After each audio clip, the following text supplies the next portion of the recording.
Caroline Marcus filling in for Rita, and now it's time for Lefties Losing It. Let's begin with the useful idiots in the West who are downright ignorant about the evil of the Iranian regime, but they don't let that stop them from opposing the war.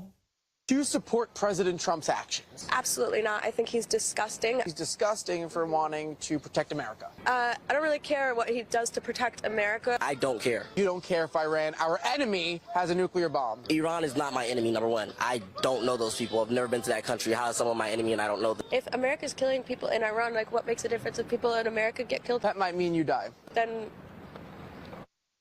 And the sad thing is, some of these people vote. Now watch as U.S. Republican Senator for Florida, Rick Scott, shuts down this feminist who was wearing a Peace with Iran T-shirt. The U.S. intelligence said that there was no threat from Iran. It's not true. Have you not followed the news? They put out death to America all the time. Yeah, well, saying something like that and actually doing something. So people that are saying they're building weapons and trying to build nuclear weapons and say they want to destroy America, and we shouldn't take them seriously. They were attacked by How dumb are you? They were attacked by the U.S. How dumb are you? Israel.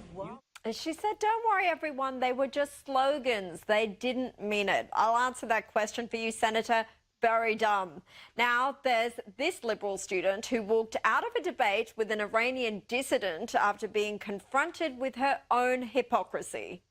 So why do you think people were so loud on Palestine but so silent on Iran? A lot of factors. Can I think for a second? If you get rid of the Islamic Republic, you will have a much more peaceful Middle East, both for Iranians and for Palestinians. So I don't think Israel is the problem. I'm going to cut here. I can't have a good faith debate about this. I'm sorry. Facts, they can be so inconvenient. Meanwhile, this American student actually believes President Trump is as oppressive as the Ayatollah. Would you go to jail for leaving the house without your husband's permission here in America? No, but again, it's a different kind of oppression. His treatment of women is horrific. Anything in the Epstein files, there is just so much happening. All of the crimes that he has been accused of. We're talking about laws and policies under these governments.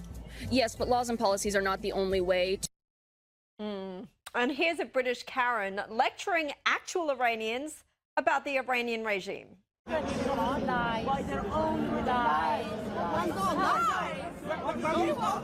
So here we have a British lady, a British woman telling these Iranians about Iran. Wow. Now let's return to the show, which provides endless content for this program, The View. Here's co-host Joy Behar calling into question the First Lady's citizenship in a desperate bid to drum up opposition to voter ID laws. What about Melania? How is Melania supposed to register? I mean, she's not even... I wonder if she's a citizen. Is she? She is? She's a naturalized citizen. Her name doesn't match her name now like mine. So Melania anglicizing her name as a teenage model and then taking her husband's name when she married makes her un-American. How? And last night we told you how CNN had come under fire for spinning an ISIS-inspired attempted bombing in New York into a human interest story. Now its senior political commentator Ana Navarro has been caught out lying that the suspect's target was Mayor Zoran Mamdani. Supposedly, some of these comments are as a result of the attempt against Mayor Mamdani in New York, who was raised Muslim, was he not? Himself. Yeah. So they're being anti-Muslim and they're finally defending no one attacked Mamdani him, over something. To be clear, the attack wasn't on Mayor Mamdani. It was on people protesting. It was attacking protesters, people protesting Mamdani. Right by his house. To frame it as an anti-Muslim attack would actually completely reverse what happened. And then the same CNN panel asks what this Islamist-inspired attack has to do with, well, Islam. I would say we've had 2 terrorist attacks here in the last 10 days. What does that have to do with Muslims? So can we condemn those? Why are we? Of course. What does that have to do with Muslims? What does that have to do with? What does that have to do with Muslims? There is a radical strain of Islam that's led to these terrorist attacks. Truly, you cannot despise the left media enough. Meanwhile, there's been an update in the case against an American TikToker who called last August for MAGA supporters to be shot on sight. So I would like to start a new movement called See MAGA. MAGA. So if we all get our guns and use our Second Amendment right and our common sense, at this point this administration is begging us to rise up and revolt. And you see somebody with a MAGA hat, pew pew. That's what we do. That's the way. It's the only way. MAGA people deserve to be terrified and scared to walk in the streets because they should know that real Americans are going to kill them. A federal jury this week found Desiree Doreen Sagari guilty of making threats to injure. She now faces a maximum 5 years jail. I think Desiree just discovered the meaning of F around and find out. Joining me now is Center of the American Experiment president and co-founder of the Powerline blog, John Hinderaker. John, thanks for joining me. Let's start with President Donald Trump, who held a rally earlier today where he declared the United States has already won the war in Iran. Here's that moment. We've won. Let me say, we've won. You know, you never like to say too early you won. We won. Yeah, we won he shouldn't have said the first that. hour, it was over. But oil prices are already coming back down, and it's going to come down. But we're not leaving until that job is finished, and it's going to be very fast. It's going to be very fast. We don't want to leave early, do we? We got to finish the job, right? Trump says the United States has knocked out 58 Iranian naval ships and signaled the fight will continue for now. John, do you think the president is right? Can we say that the U.S. has already won this war? Well, that's probably an overstatement, but it really depends on what our objectives are. The primary objective is to devastate Iran's leadership and its military capabilities so that for the foreseeable future, it won't be able to threaten the United States or its own neighbors. And that objective is certainly being achieved. My own opinion is that to eliminate the threat from Iran long term, we need to do away with the radical Islamic regime. If it remains in place, it will go back to building up its military. It will continue seeking nuclear weapons. It will continue to threaten us. So to the extent that is the goal, it has not been achieved, but I hope it will be.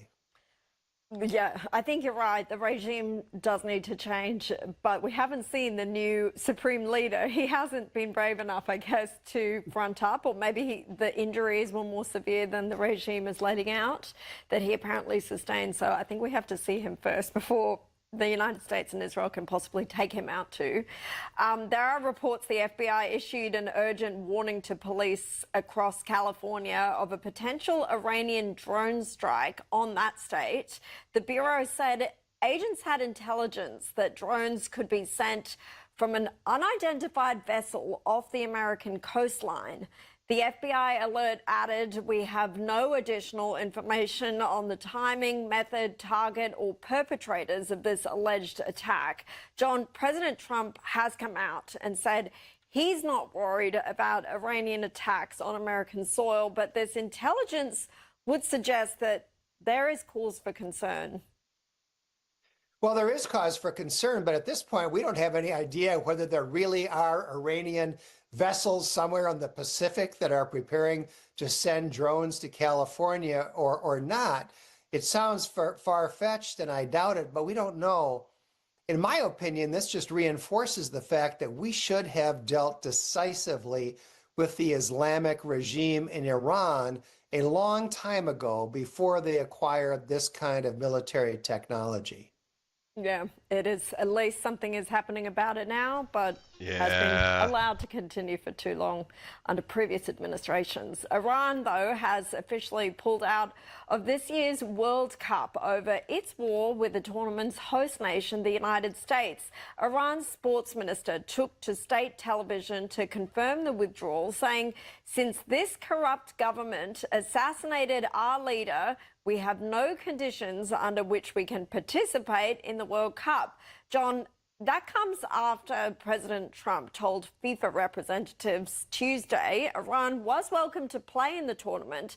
But I wonder how much concern the regime also had about players defecting to the US like they did, or the other co-host nations. Like players did here in Australia at the Asian Women's Cup, where 6 players from the Iranian team accepted humanitarian visas from our government, and Donald Trump even said he would take those players if Australia didn't. Yeah, that's been a big story here in the U.S., Caroline. I think this is an example of a decision that's probably overdetermined. I don't blame the regime in Iran for saying they won't play in the United States, but I'm also sure that if their team were to come here, there would be defections to the United States, just as there were defections to Australia. And I would have to say, John, that there have been all these reports, as you might have seen this week, that the Iranian regime had minders that were linked to it who came with the team. You don't want, I'm guessing the United States don't really want those people in the country either. I mean, the players themselves may not be related to the regime, might be anti-regime themselves, but a lot of the people associated with the team are still could be risks. Well, there's no doubt that that's true, and I don't think they could do any harm here. But those minders certainly would not be particularly welcome in the U.S. Yeah, they weren't here either, let me tell you. Now, let's talk about the former First Lady Jill Biden. She's set to release a tell-all memoir later this year about her husband Joe Biden's decision to exit the 2024 presidential race. Mrs. Biden told, or I should say Dr. Biden, she prefers that, doesn't she? She told the Associated Press she wanted to set the record straight. Here she is. View from the East Wing is an account of my time as First Lady. Parts of this story have been told, but not all of it. I also reflect on how this chapter in our lives came to a close when Joe made the unprecedented decision not to seek re-election and pass the torch. Let's set the record straight. John, are you... As if he had a choice. Come on. Are you expecting this memoir to set any records straight about Biden's cognitive decline? Or like me, do you think it will just be more of a cover-up? Caroline, Jill Biden's memoir won't set anything straight because she was a key player in the story. Most people think that it was disgraceful for her as Biden's wife to keep pushing her husband out in public when she knew better than anyone how poor his condition was. And also, she may well have been making executive decisions in the latter part of the Biden administration. So she's a key player here, and we are not. All true. All right.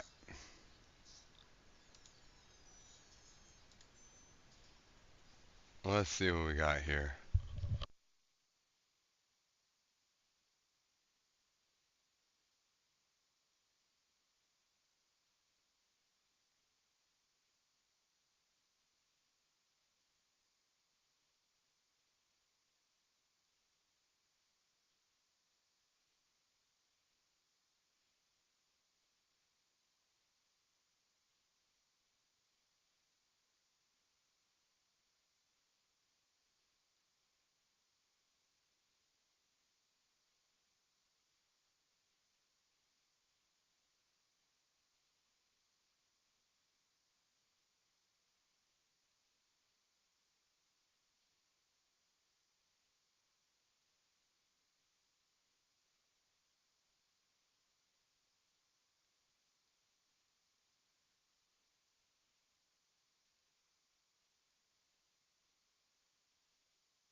Let's see. What else can we do?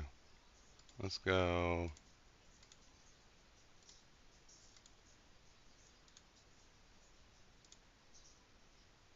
Oh, here we go.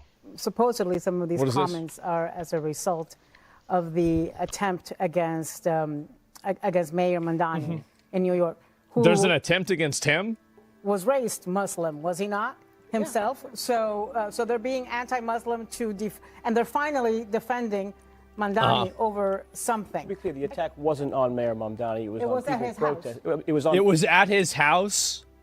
Oh my God. It was attacking protesters, people protesting Mamdani. Right by his house.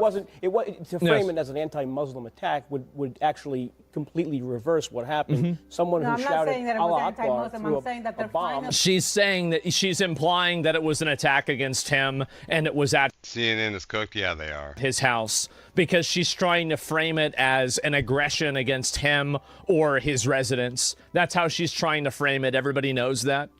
That didn't go off at the protesters. They're trying to spin this as much as possible. This is the reason why I said the only way that you can deal with these people is to just completely oppress them and then just beat them down. That's the only way you can deal with them. You can never deal with them in the, like, basically, I think a lot of right-wing people make the mistake of trying to debate and reason with a person like this. There is no reason that you can't debate and reason with a person like this. All you can do is consolidate power and work in every single best interest that you can to remove any ability for them to have influence over anything. That's the thing that you should be doing. The moment that you try to even talk to them, you're making a mistake. The only thing you do is you go after them as aggressively as possible, and then eventually they don't have any power anymore. It's a wild take. No, it's not. I mean, like, I'll pull you up about this, and I'll listen to what you're saying here. This is a person who's trying to reframe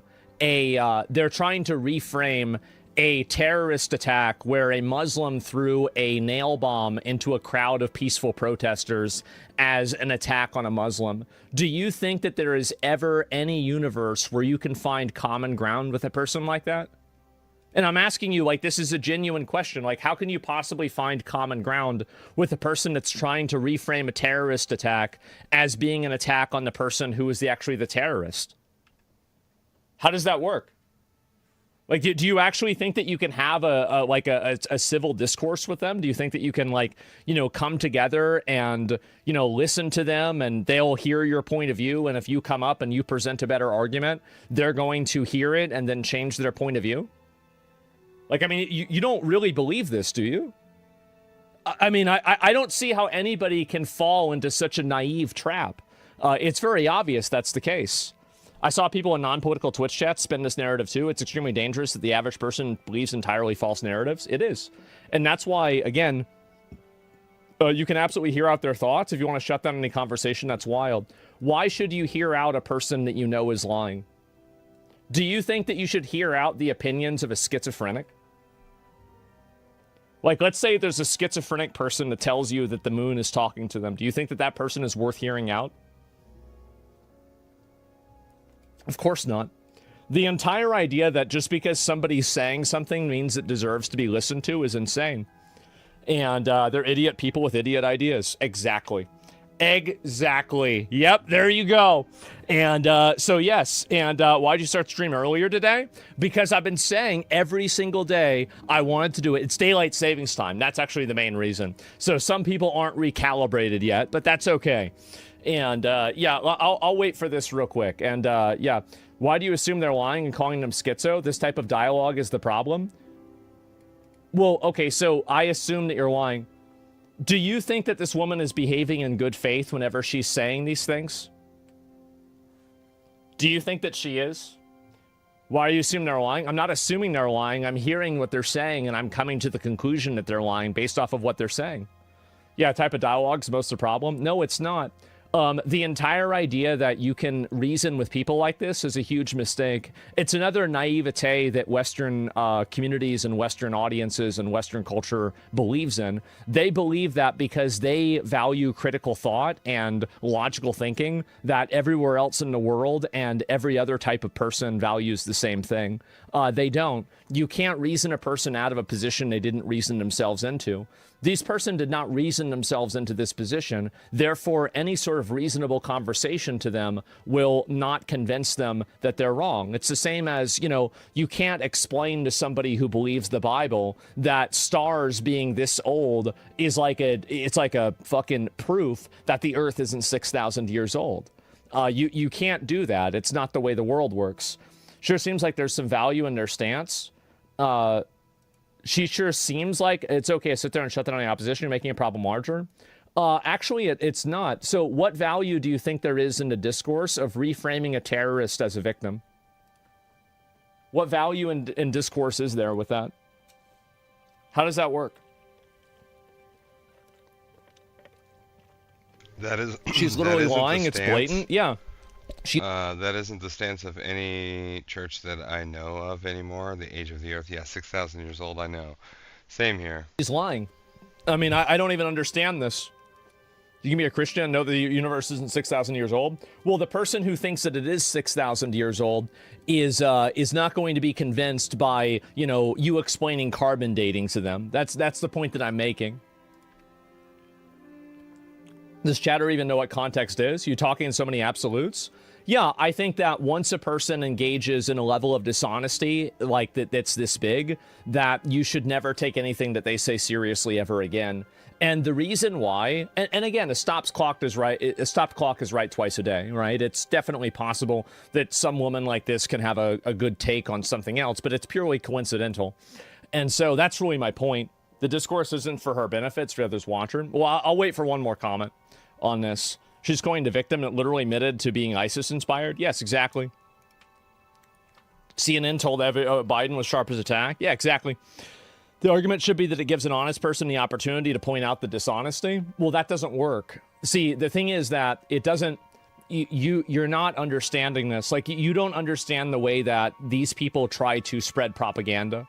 Their goal in the way that they try to spread propaganda is by creating a false consensus around a narrative and then pushing that narrative so hard that people are afraid to challenge it. They basically want people to live with a lie and then force that cognitive dissonance on everybody.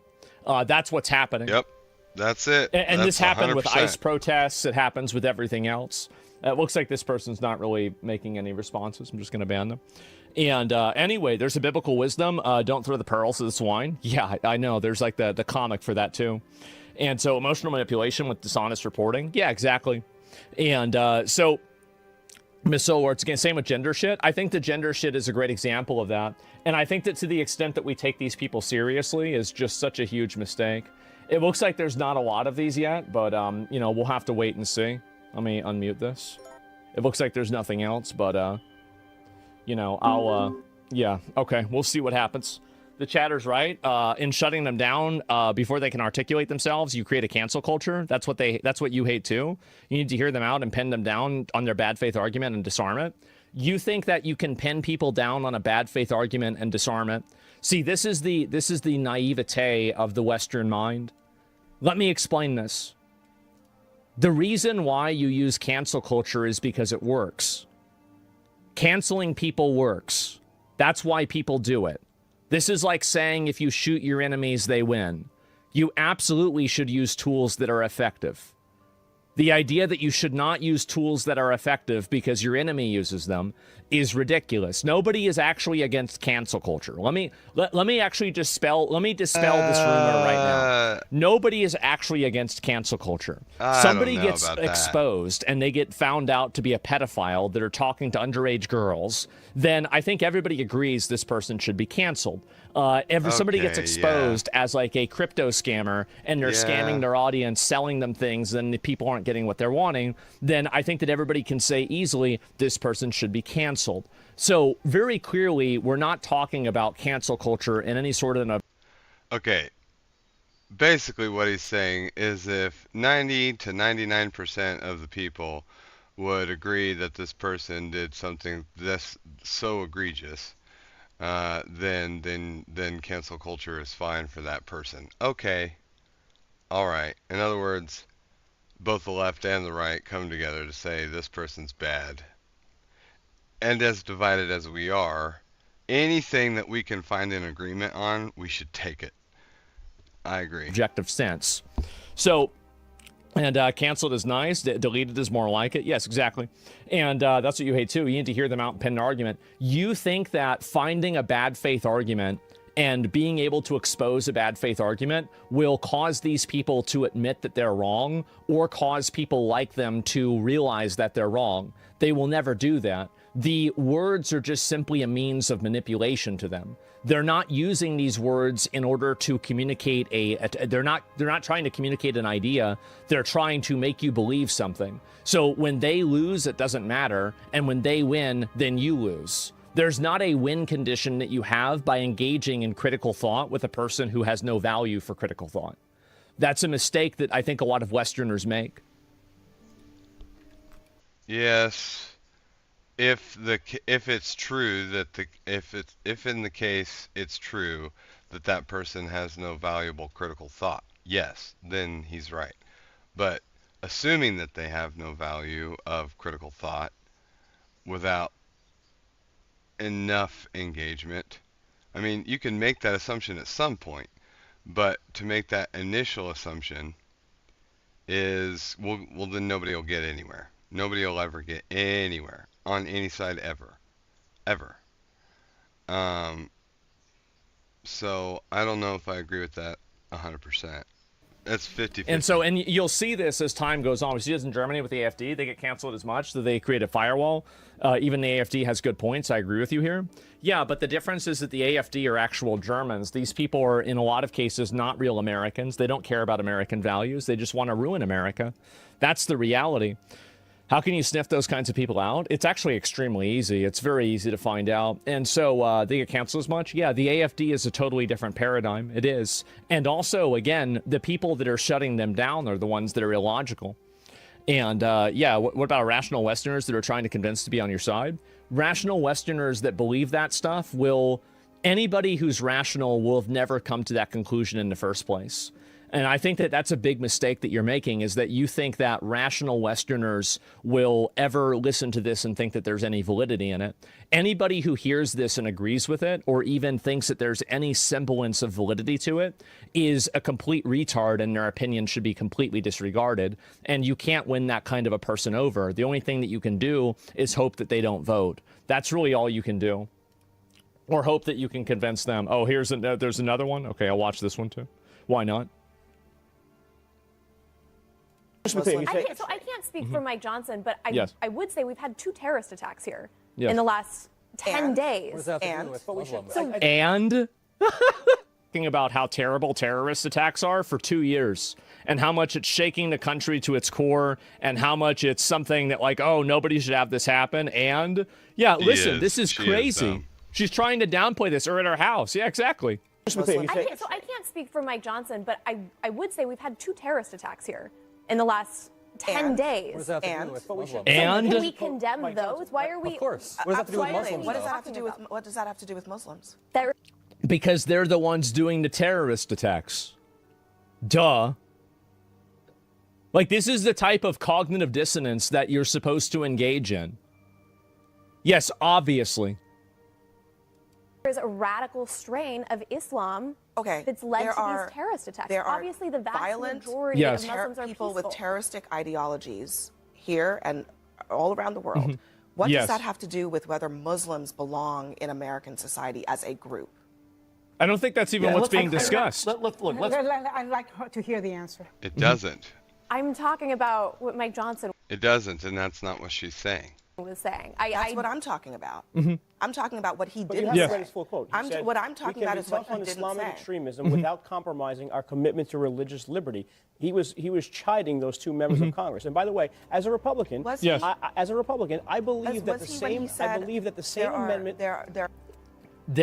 If this narrative is allowed to continue and people aren't able to criticize the radical terrorist Islam that is once again not allowed inside of Muslim countries like the UAE, they don't even allow this. But in America, for some reason, we're supposed to tolerate it. What it's going to lead to is people that will be openly saying that, like, and I think that remigration is a great example of this. So I think that like maybe 10 years ago or 15 years ago, the amount of people that were saying to, you know, turn away the boats or especially sink the boats was extremely minimal. It was a very, very small, like this is in Europe. And I think Europe is kind of a mining canary for where things are happening, where things are going in America too. So eventually there will be people that will just simply say that, and that will be their position. And I think that Nick Fuentes is a great example of that. Nick basically just says it. Like a lot of people on CNN still talk around it, and they still try to use the reason why this woman is like she doesn't know what to say is actually because that is what she thinks.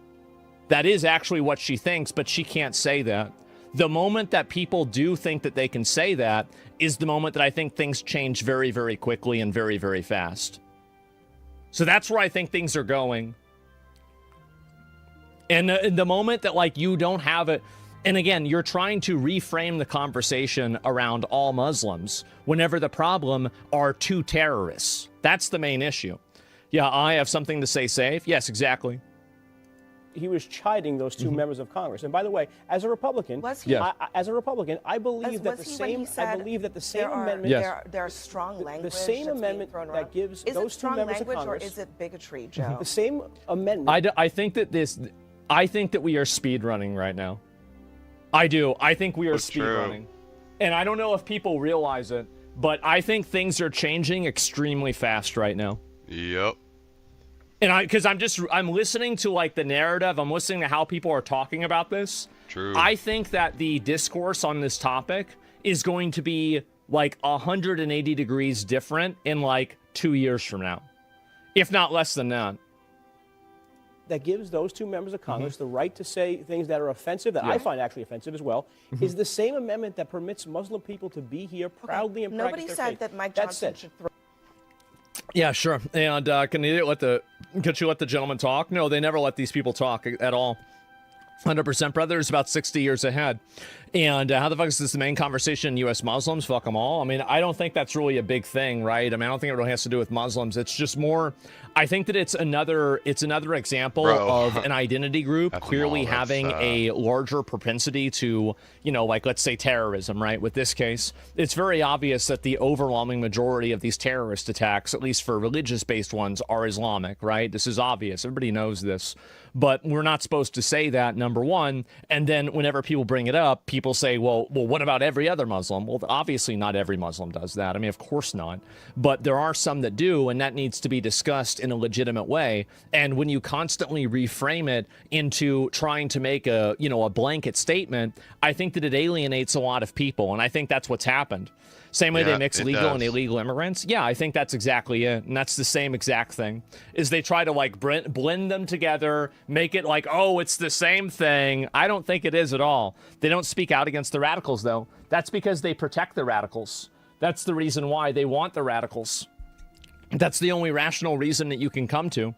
And if cancel culture works so well, like you say, can you explain Trump winning 2 elections and the right winning so much in the last 8 years? Well, it's because Elon Musk bought Twitter. That's the reason why. If Elon Musk had not bought Twitter, I think that we would be living inside of the same cancel culture hellhole that we exist.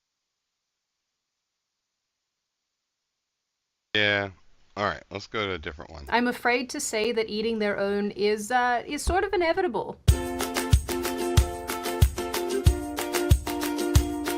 Hi, my name is Sydney. Welcome back to hell. And welcome to March. Editing Sydney from the future here, my little baby birds. I do not know what this piece of hair is doing. I obviously didn't notice it while I was filming either, but it's bothering me. So if it's bothering you too, let me just point it out, and then hopefully you won't fixate on it. You know, it's one of these situations where if I say, hey, this is a thing you didn't notice, maybe now you're just gonna look at it the whole time and be distracted. So I'm sorry if that's the case. All right, let's continue. It actually honestly causes me a bit of physical pain knowing that we are, what, nearly a quarter of the way through the year? I hate that. Truly, truly horrific. So before we get into this video, I have a little bit of homework for you guys. I have a small request to make of you. In the description box of this video is a Google Doc that's basically a questionnaire of sorts about what label you think is the most attractive for me to put on the loose leaf tins that I have coming for my tea company. I have seen the 9 million emails asking me for loose leaf tea, so it's coming, I promise you. I think honestly, these tins are probably about a month away, and I went out of my way to find ones that are, you know, they're like FDA certified, they're recyclable, they are also food grade, because a lot of the ones that people get from China are not food grade. These are food grade. You can just put stuff directly into them, but that's not the point. The point is I'm having a hard time deciding what I want the packaging to look like, and so I'd really like everybody's input, given that a ton of you now thankfully buy my tea, which I really appreciate. So it's a questionnaire where you select which one you like best. There'll be 3 options. Those are the 3 iterations that we have. Believe it or not, I do really hate making all of the design decisions about everything to do with Lions Tea Exchange, so having all of your input would be really nice. Don't abuse the Google form. Just select the picture that you like best and don't be weird about it, okay? Because I will know. On that front too, this video is exclusively sponsored by my tea company, Lions Tea Exchange. The one thing I want to tell you all is that if you have bought my root beer tea, my blender, so the lady who I say, hey, can you make me this crazy concoction? She told me the other day that she drinks the root beer tea with lemonade, and she said it tastes like a really super delicious Arnold Palmer. I'm not familiar with that, but maybe that'll mean something to all of you. And she said that she typically drinks it cold, so that is my recommendation. If you like my root beer tea, or if you want to try it, maybe try mixing it with the lemon. And I trust her judgment because she's got good taste buds with this stuff. Anyway, I've talked enough. Let's get into the video. So because all of you apparently enjoy when I talk about celebrities and the many stupid goings on with relation to them, I am going to do that once again to satisfy your gossipy little urges. And what better story to tell than one that concerns the king of creepiness himself, Pedro Pascal. We don't like him on this channel. If you are new here, I do not like Pedro Pascal, despite how much social media and entertainment companies try to push him on all of us as some sort of masculine figure. I think not. I am your cool slutty daddy. But daddy is a state of mind, you know what I'm saying? I'm your daddy.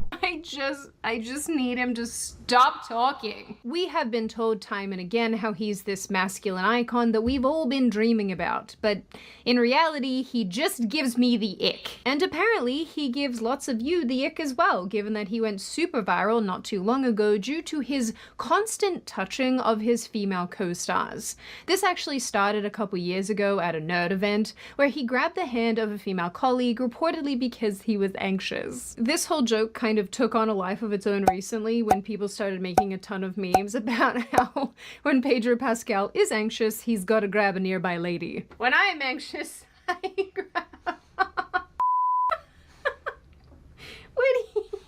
You don't look comfortable. When I'm anxious, I typically grab one of my dogs.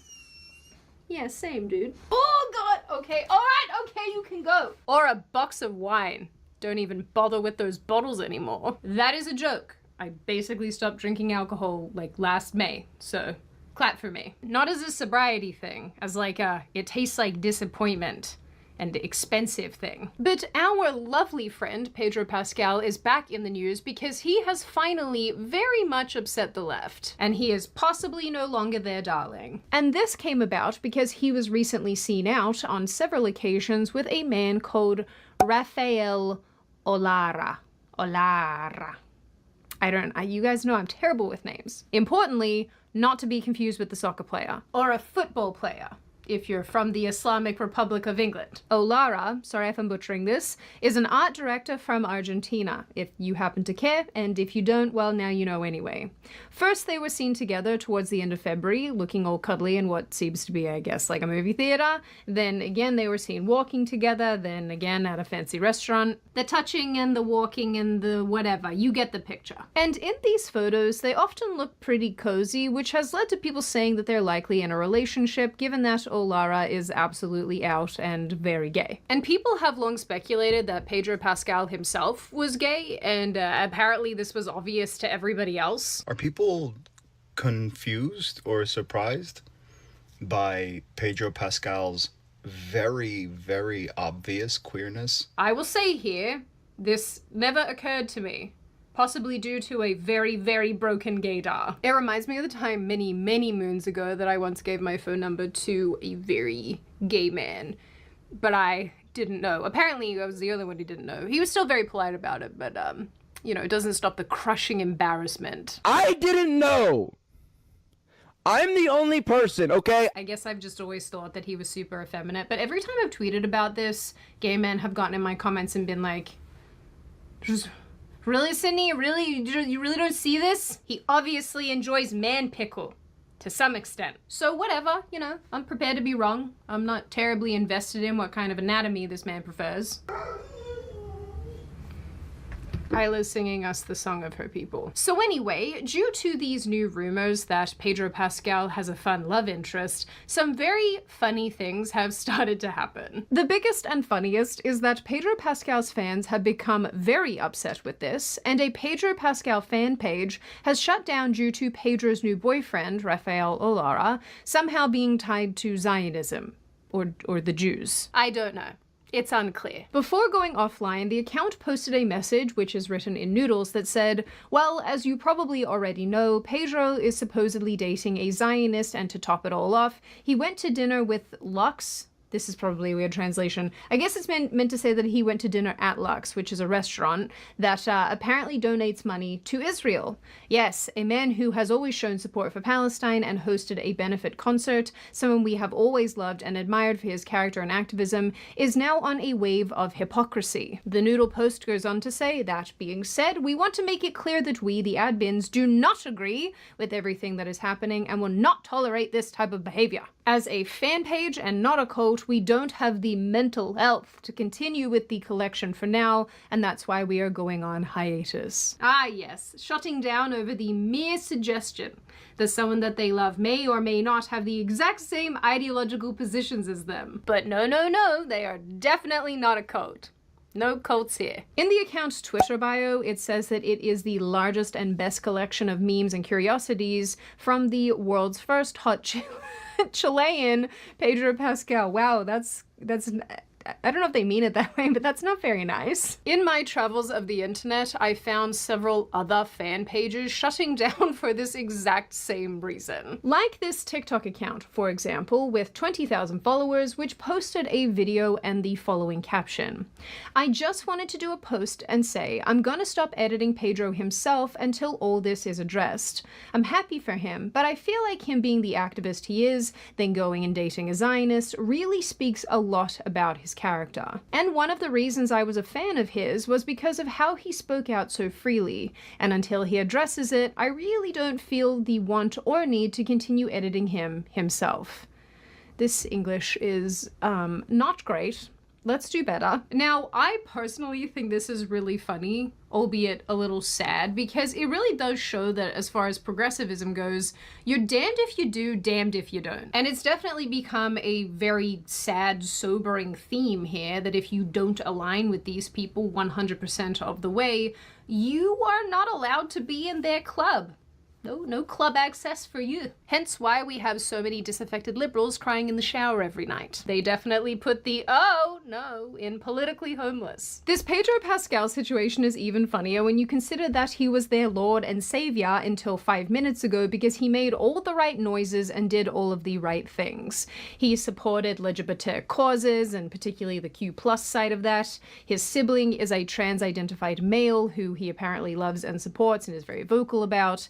He picked a fight with J.K. Rowling over her stance on trans issues and called her some mean names. He has complained about ICE. He has been very vocal in his support for Palestine, which leftists, of course, have celebrated and continue to celebrate since they found out. Pedro Pascal officially posted about a ceasefire on his Instagram page. Late in the game, yeah, for sure, but he was like the most famous actor last year, so I think it's really good, and free Palestine. People on Reddit were even excited because he posted a photo with actress May, I haven't said this last name out loud, Calamawy. Oh my god, this sounds a little bit like a person with a speech impediment trying to say the word calamari. Oh my god, stop! Anyway, he posted a picture with this lady while she wore a keffiyeh after her role in Gladiator 2 was reportedly cut. This post writes, "Pedro is one of us," with the commie watermelon symbol. Okay. He also quite literally just spoke at a Palestinian Sudanese relief event in Los Angeles in January 2026. Once you see it, it's impossible to look away. From Sudan to Palestine, from the indigenous of this country to the displaced in Al-Fasha and Rafah, all of our suffering is connected. The point being, leftists really identify with him, and they think that he identifies with them right on back. I mean, if that's because all of you are gay, then yes, probably. Gay is in the 90s version, not the same-sex attracted one. But I guess that works fine too. But based on the comments that I have seen online, and honestly on Twitter exclusively, they have been really vile. Like, they have been not good, not nice, not even in the way that we make fun of him. It's like these people are, it's a different level of unkindness. Anyway, based on those comments and also the videos that I found online too, it really goes to show that it just doesn't take a whole lot to get these people to flip on you. What's more hilarious, at least to me, is that when I tried to find out why precisely they believe this alleged boyfriend is a Zionist, I couldn't find anything. The guy doesn't make insane political posts on social media. I guess the water was cold that day. Or a male nipple's always like this. I don't know. Anyway, apparently their issue is that he works for a luxury hotel brand that hosts or maybe even participates in charity galas and events or donations that support pro-Israel causes. And apparently this makes Olara himself complicit in working with Israel. He also apparently follows a pro-Israel account on Instagram.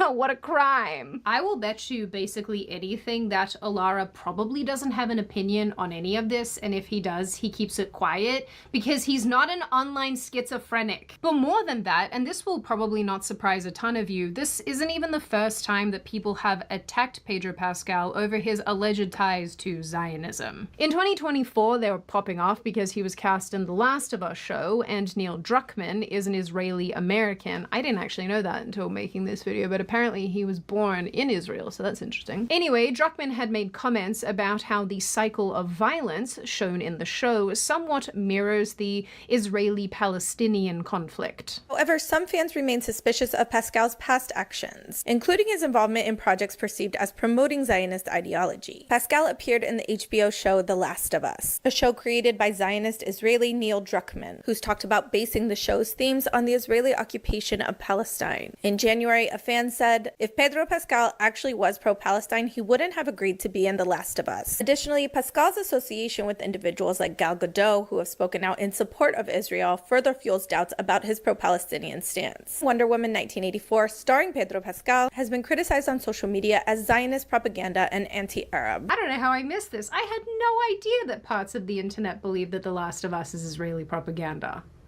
The more you know. They've attacked him for his friendship with Gal Gadot, and that's how you say it. I have listened to her say her own name, do not come at me. They've also attacked him for participating at events that are apparently and allegedly somehow tied to Israel, or, you know, like I mentioned before, you know, going to a restaurant that apparently is also tied to Israel.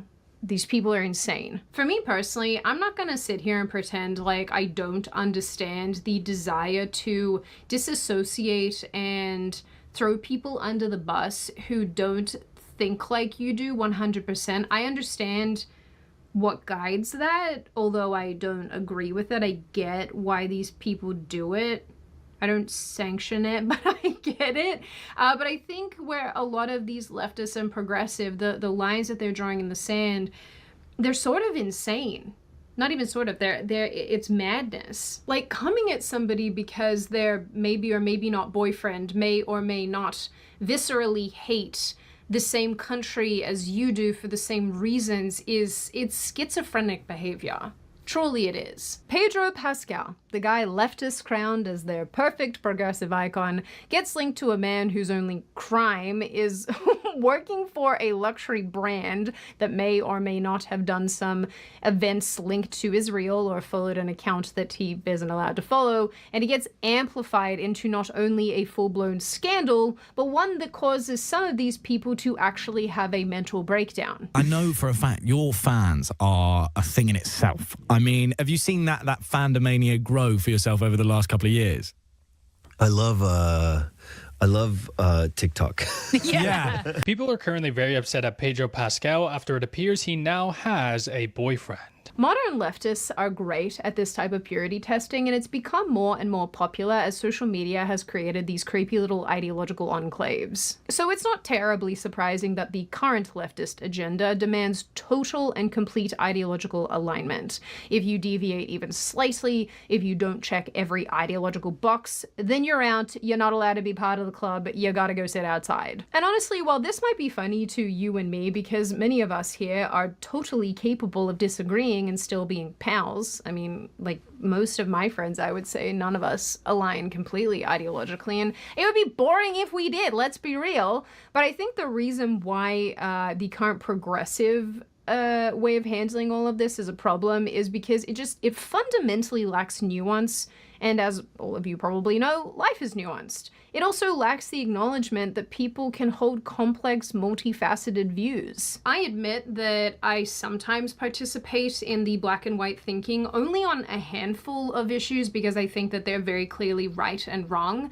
But generally speaking, black and white thinking, at least in my opinion, is so deeply unhelpful. I don't know how to articulate this succinctly, but I really don't have a problem with people criticizing or throwing stones at foreign governments or our own governments. I think that that is very normal if you're an engaged citizen, both globally and also domestically. But the totally absurd response from the left with anything to do with Israel or this weird sort of misrepresentation of Zionism that they go on with, you know, where they say this is Zionism, that's Zionism. It's like Oprah, you get a Zionism, you get a Zionism. I think you just get to the point where it's like, this is not rational and this is not grounded in reality. I don't want to get into it too deeply, and I don't even think this is the video to do that if I were ever going to, but I find it incredibly corrosive and I find it annoying.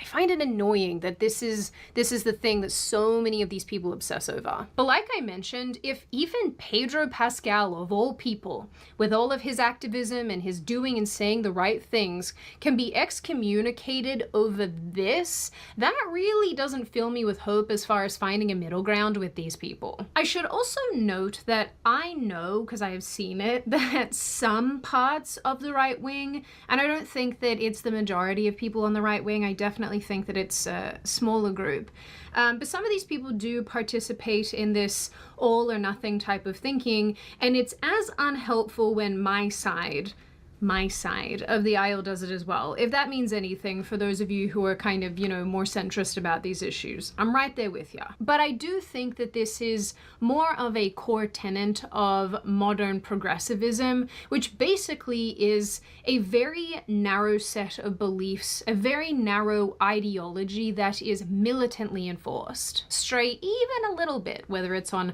foreign policy or the gender debate or basically any issue, and you are excommunicated, you are all of the negative things, you are every ist and ism under the sun, and there's no forgiveness. I mean, ultimately, the irony for me every single time I talk about these kinds of topics is just that these are the same people who love to preach empathy and tolerance and acceptance, and yet they are consistently the most intolerant of all. And the fact of the matter is, as this situation is indicating, these people can't even apply any level of nuance even to their own side of the aisle. Pedro Pascal hasn't even confirmed anything yet, and he's still being torched. In the end, as I've described in this video, modern leftism and progressivism are both deeply, deeply unsustainable.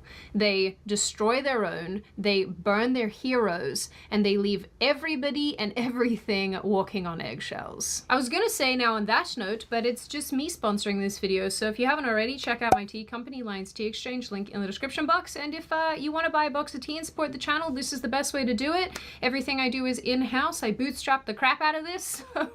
It really does help. And yeah, there's nothing else to say. Now I open the floor to all of you. What do you all think? Are you surprised that ultimately even somebody as well-liked as Pedro Pascal can put a foot wrong because he just so happens to maybe be dating somebody who's maybe tied to Israel? Do you think? Yeah, it's interesting.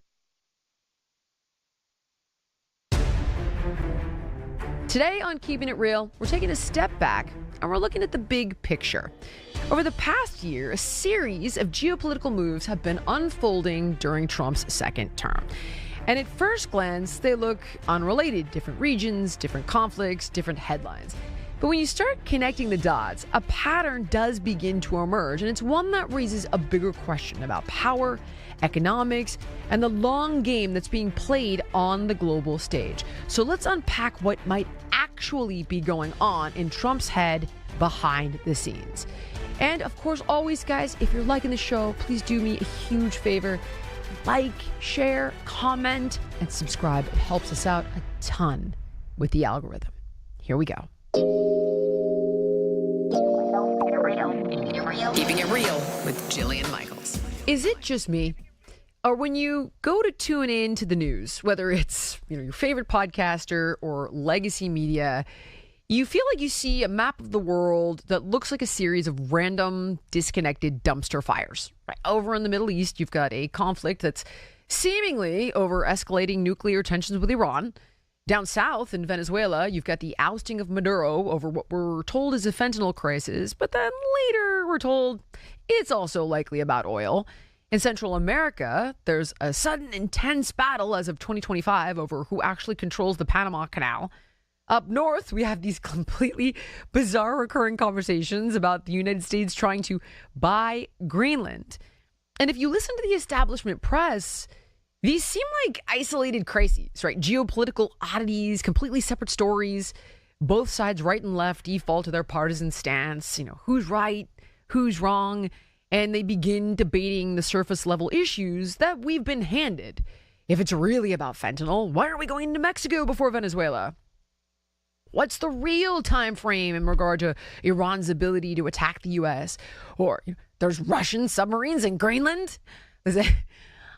I'm not trying to make light of this. I think all of this commentary, though, is missing the big picture. I'm not seeing a ton of dot connecting.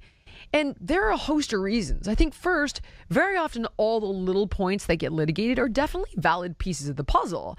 But they're exactly that. They're pieces of a larger puzzle. And it's pretty easy to fall into these sand traps when some of the biggest news media personalities, who should be the most credible source of information on the topic, are pushing a singular issue agenda. Quite passionately, by the way. This happened because Israel wanted it to happen. This is Israel's war.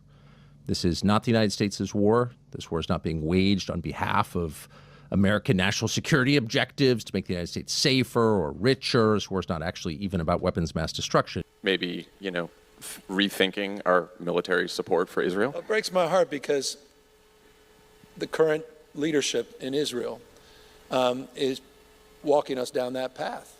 Are we at war? Are we not at war? Do we want regime change or do we not? The president told the Iranian people in his very first moment. I know this may sound controversial, and among my friends, some of them is controversial. I don't think it's right to say that President Trump has started a war with Iran. I think President Trump wants to finish a war that Iran started in 1979, 47 years ago. They said we have the inalienable right to enrich. They bragged about having 60% enriched fuel, enough for 11 bombs. Look, everyone has a different take, but I'm just nowhere close to buying this. And while the not one issue, but all the issues together argument does feel more accurate to me, right? The majority of those issues are starting to feel like bonus points. In other words, sure, we want our allies to be safe. Sure, we never want Iran to have any type of weapon that can hold the U.S. hostage. Yeah, we want better oil prices. We want to defang terror proxies. We want less fentanyl in America. But I don't know. I just am not believing that Trump went into Venezuela because Maduro made fun of his YMCA dance. And you know what? Somebody actually said that, by the way. Somebody credible. And I just don't believe that Trump is playing this kind of high-risk poker just for Israel, or even to liberate millions of Iranians from a horrific, torturous, authoritarian regime. You know, guys, when I take a step back to examine these issues critically, and I look for the connective tissue, not only do these matters seem deeper than what's largely discussed, they also don't appear to be isolated incidents. Iran, Venezuela, Greenland, Panama. These are all highly calculated, coordinated moves with an unquestionable overarching conflict. I see a supply chain Cold War. Think about this for a second, right? Wars have been fought over ideology, and that's a relic of the past. We're no longer doing the whole like commie Red Scare thing. And so's the traditional arms race, this cold calculus of counting warheads pointed at one another. That belongs to the 20th century. We can all pretty much nuke each other fully into oblivion at this point. So how does a country gain leverage in the 21st century? It's supply chain dominance. It's warring over logistical choke points, critical minerals, and the energy lifelines that keep the modern world running. And China has built its rapid economic ascent by securing those choke points and global supply chains. Corporations shifted manufacturing to China because the labor was cheap, and Washington went along with it, dressing the arrangement up in the language of free markets and democratic progress. And the democracy angle wasn't entirely baloney. I mean, a lot of people genuinely believed that economic integration would moderate the Chinese Communist Party. But the real driver was margin. Companies got cheaper production, consumers got cheaper goods, and the geopolitical consequences were absolutely treated as an afterthought. You know, what followed was China leveraging open markets, Western capital, and a World Trade Organization membership to become the dominant force in global supply chains. They did not become a liberalized democracy. And we should have had the foresight to appreciate that the cheaper element has an inverse relationship with the safer element. We just offshored manufacturing, but we also offshored our leverage and our national security. So here's my hypothesis. My hypothesis is that Trump's primary objective is to systematically throttle and dismantle the economic hegemony of the People's Republic of China. If China flipped a switch tomorrow and zero shipments arrive from them, the United States wouldn't face a slow economic decline. It would face immediate systemic paralysis. So here's an idea of how I think that collapse would play out sector by sector. First, the pharmacies go empty. And this is the most terrifying and immediate threat because the United States relies on China for a massive percentage of its active pharmaceutical ingredients. Guys, we are talking about the baseline chemicals required to make everything from antibiotics to ibuprofen to blood pressure medications and cancer treatments. So within a matter of months, hospital supply closets would run dry. Your local pharmacy shelves would be stripped bare. It would be pretty much an instant nationwide public health crisis. Number two, the tech and communications freeze. I mean, we might design the world's best microchips in California, but the physical hardware, the smartphones, the servers, the motherboards, the routers, all of that is overwhelmingly assembled in China. If the supply stops, nothing gets fixed or replaced. IT infrastructure would begin to degrade. Telecommunications networks would struggle to maintain servers. The device that runs our financial markets, hospitals, power grids would all face critical hardware shortages. Number three, the military-industrial crisis. You can't build 21st century weapons without 21st century materials, and China absolutely dominates the processing of rare earth elements. And if they cut off the supply tomorrow, the United States defense sector would slow almost to a crawl. We would lose a huge amount of the raw materials required to build F-35 fighter jets, guided missiles, night vision equipment, and advanced radar systems. The arsenal of democracy would effectively be starved of its raw ingredients. And number four, instant hyperinflation and retail collapse. Take a walk through Walmart. Home Depot, an auto parts store, the sheer volume of replacement parts, basic machinery, textiles, everyday consumer goods that come from Chinese factories, it's staggering. And if that supply vanishes, whatever is left on American shelves would skyrocket in price overnight. You would see inflation that makes the last few years look like a joke. The bottom line is that we don't just lose cheap flat screen TVs, okay? We lose our ability to heal our sick, power our grid, arm our military, and that's the terrifying reality of a supply chain Cold War. And Donald Trump has made it clear, if you've been paying attention, that this is a massive concern and something that he's working to remedy relentlessly in an unapologetic move away from globalization. No longer, right? Instead of worshiping open markets, the new doctrine is aggressive decoupling by weaponizing massive tariffs, threatening secondary sanctions, issuing blunt force ultimatums to our allies, all while he's executing a parallel campaign of logistical annexation to sever China's global arteries. I mean, we are watching in real time the annexation of the nodes that run the global economy. Panama's a node, Greenland's a node, Venezuela's a node, Iran's a node. We're taking the board piece by piece. So let's walk through this one issue at a time, and let's start with Iran, okay? If the United States topples the Iranian regime, or even permanently cripples it, it structurally mitigates China's ability to rule the global economy in three specific devastating ways. So first, Beijing has made it super duper clear that they want to replace the United States as the global alpha dog. Well, to do that, they got to dethrone the US dollar. And as long as the world buys oil in dollars, the petrodollar, America can weaponize the SWIFT banking system to freeze anyone out of the global economy. So Iran is Beijing's ultimate beta test to bypass this, because Iran is locked out of the Western system. So they're perfectly willing to sell billions in crude to China in Chinese currency. And if the U.S. collapses the Iranian regime and installs a Western-aligned government, or permanently freezes their export capacity, China's dream of building a parallel sanction-proof financial ecosystem quite literally dies in the crib. And the US dollar maintains its absolute supremacy. But second, look at a map of the Middle East and Central Asia. Historically, if China wants to import its energy or export its goods, it has to put them on a boat. So why does China care so much about overland routes? Because of two massive ocean choke points.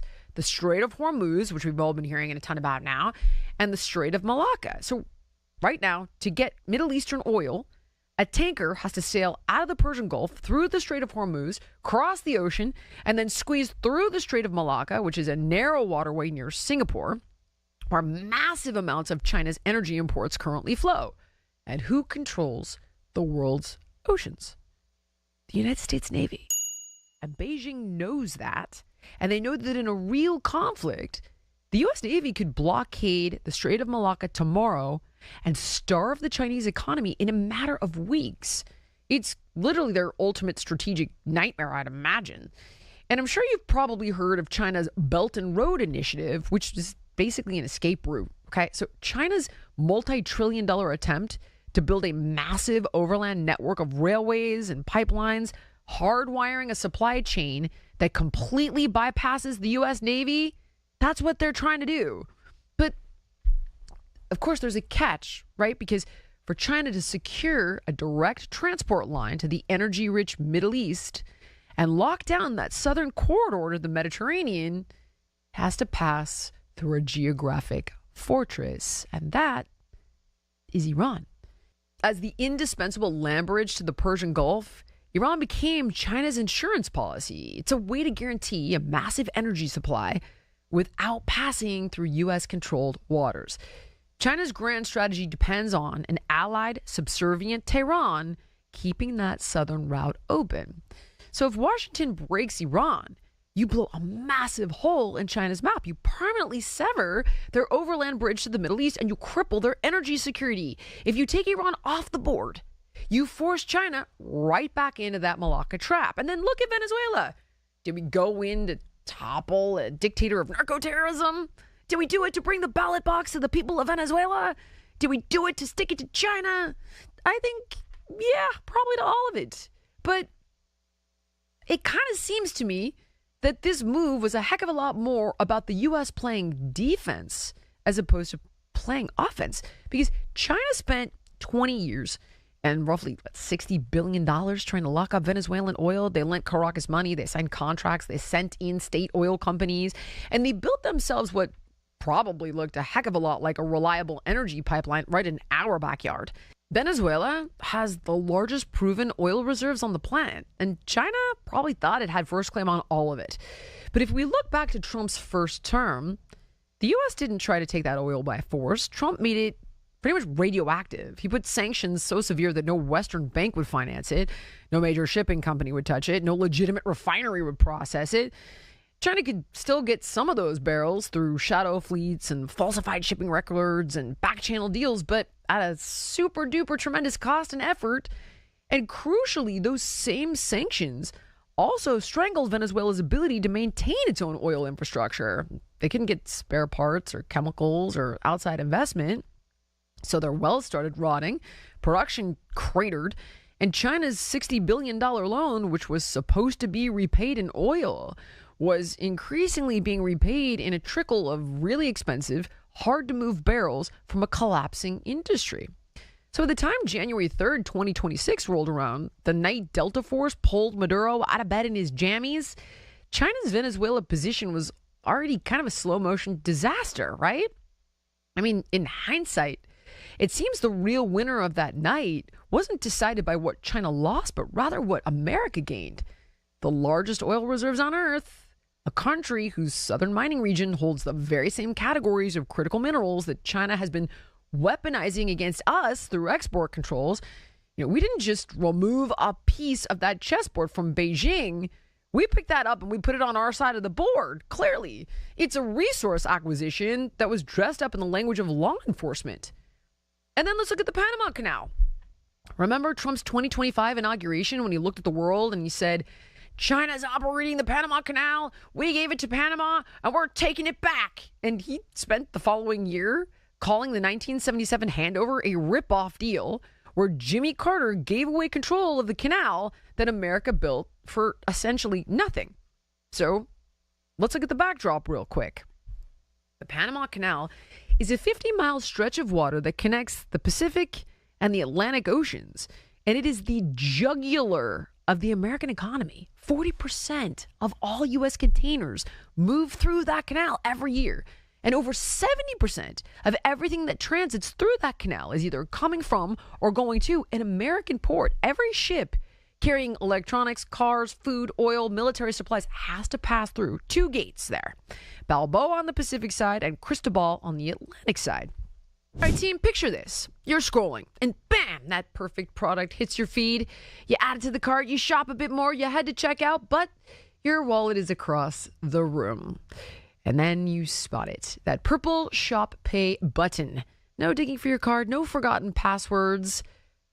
Just one tap, and you're done. It's a game changer in the chaos of online shopping, and that's the power of Shopify for millions of businesses worldwide. In fact, Shopify drives 10% of all U.S. e-commerce, from household names like Gymshark and Alaya Naturals to small businesses just starting out like Ranch Rich Streetwear.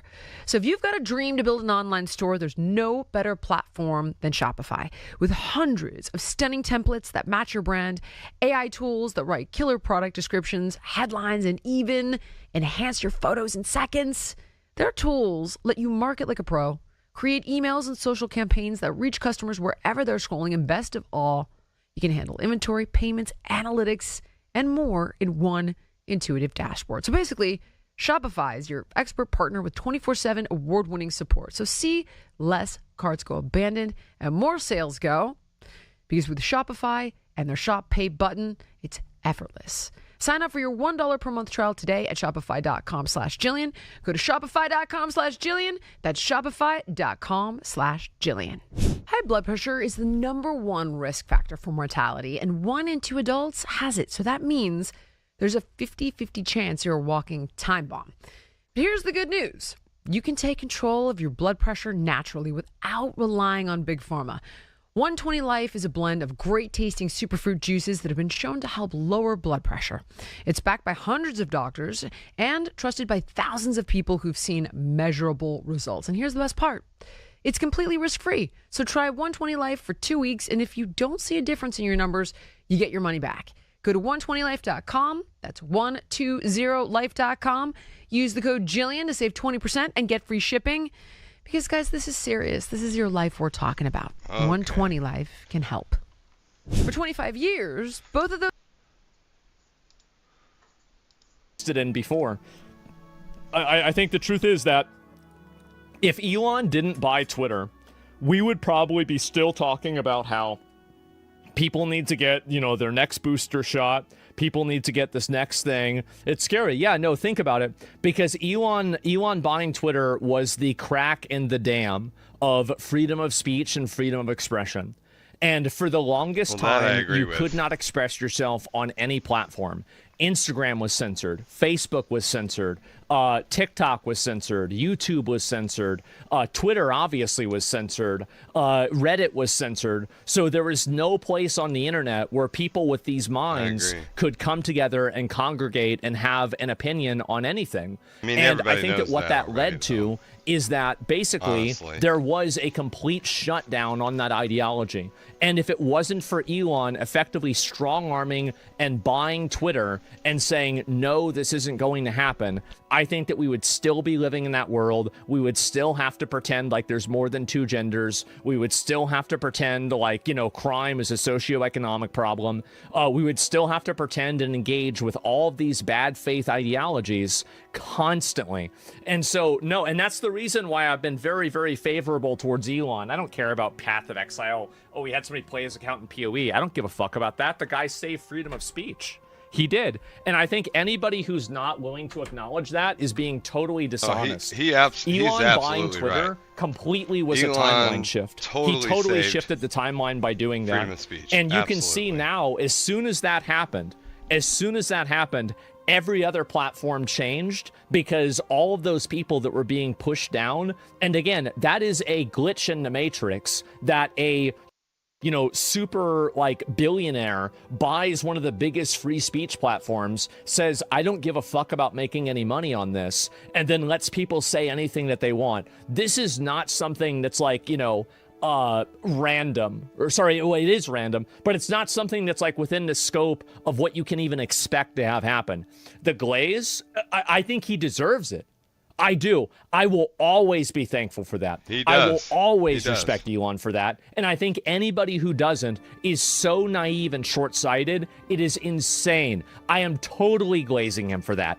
Absolutely. I think it's amazing that he did it, and I don't know why anybody would even disagree.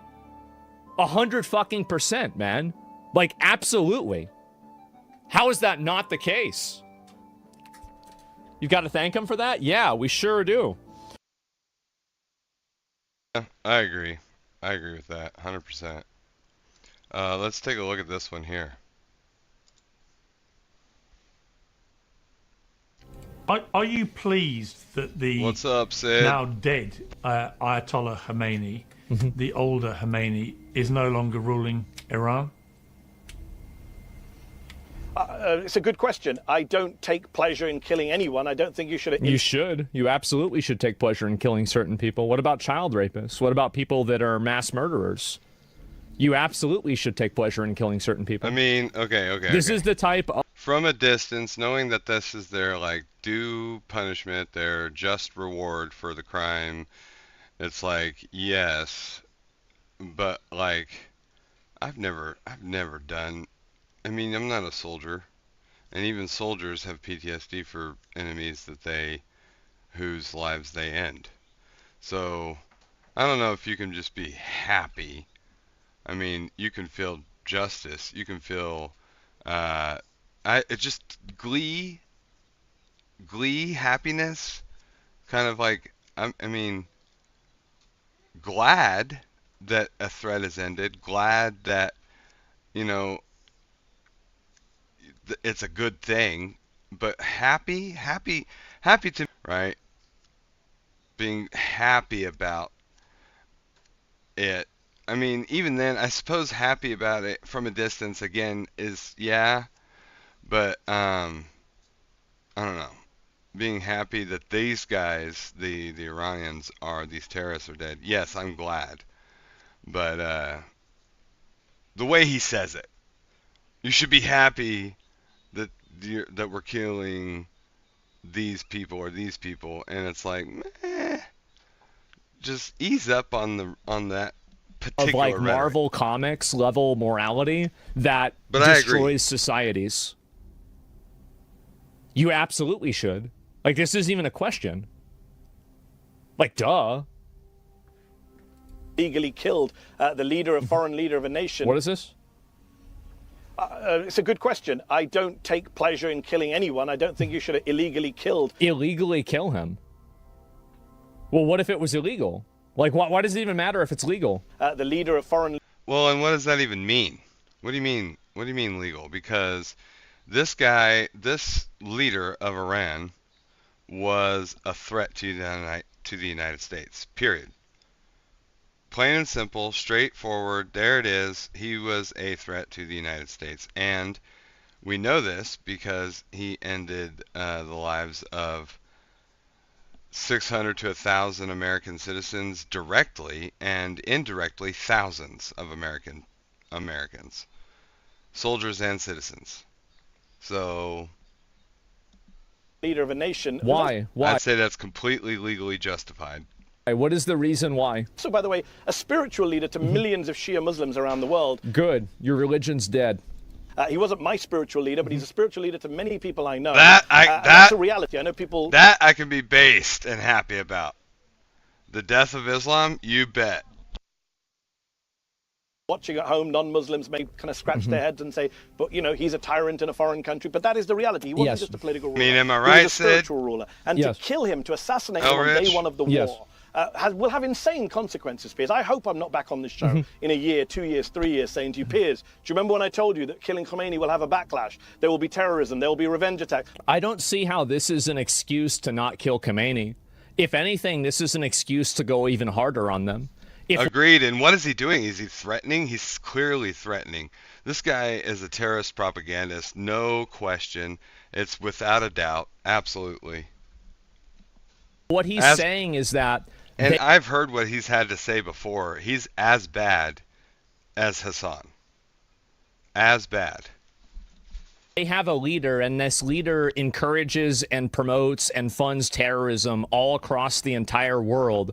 But if you attack him, then they're going to completely terrorize you.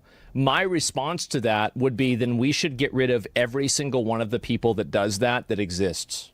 There you go, brother. There it is. And Sid, my advice to you is to vote for Restore Britain. That dude that started the Restore Britain party, holy crap. What a legend.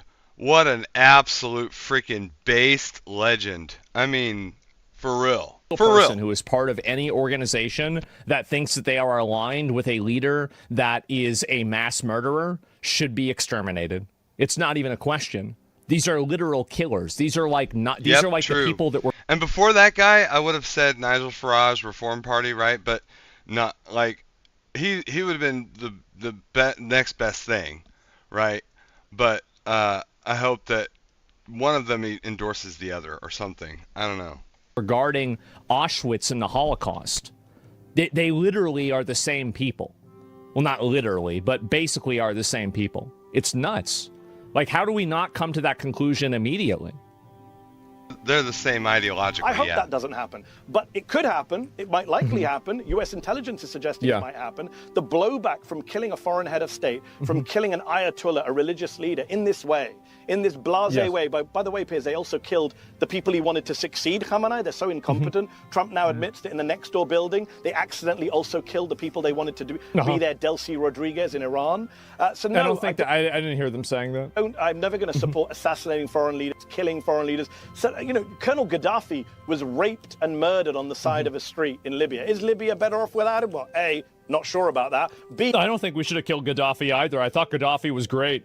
Obviously, I don't shed any tears for Gaddafi, but that is not what you do. I'm never going to support the killing of anybody outside of a trial. Well, what about Hitler, right? I mean, would you support killing Hitler?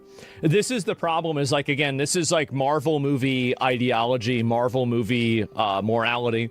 Obviously, you should support the killing of a person who is a mass murderer. Yep. Yes, of course. 100%.